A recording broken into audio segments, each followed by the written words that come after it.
Hit Radio, l'essentiel de l'actualité.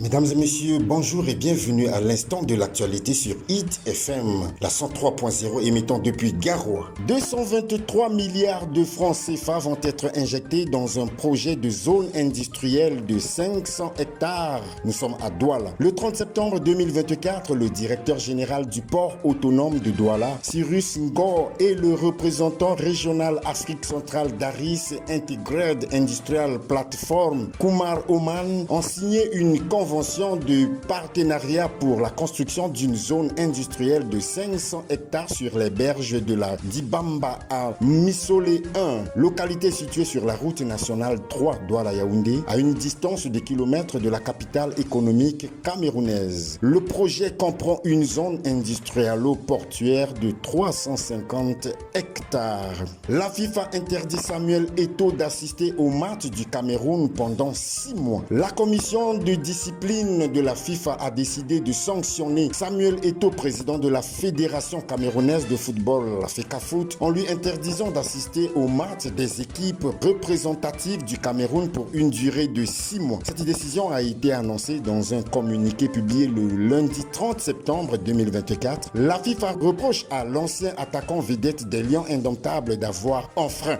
les articles 13, comportement offensant et violation des principes du fair play, et 14, incorrection de joueurs et officiels de son code disciplinaire.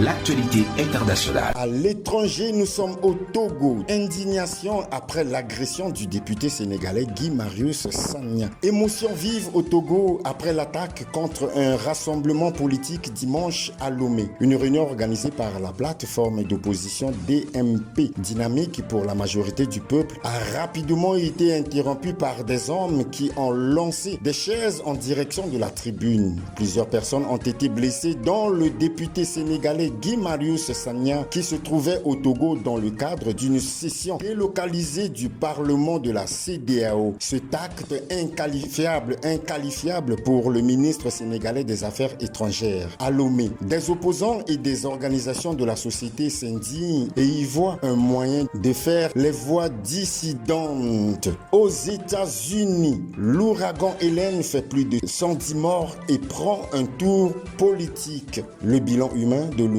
Hélène, qui a sémé la dévastation dans le sud-est des États-Unis, dépasse désormais 110 morts, ont annoncé les autorités lundi, alors que l'équipe de campagne de Donald Trump a accusé Kamala Harris et Joe Biden de ne pas intervenir suffisamment pour aider les sinistrés, tandis que le président américain se rendra sur place mercredi. À cause de cette campagne présidentielle acrimonieuse, Donald Trump a critiqué du pied ferme la gestion de cette catastrophe par l'administration Biden. Et c'est la fin de cet instant de l'actualité sur Hit FM, la 103.0 émettant depuis Garoua. Mesdames et messieurs, merci de votre écoute. Restez connectés pour la suite des programmes. Hit Radio, une info d'avance.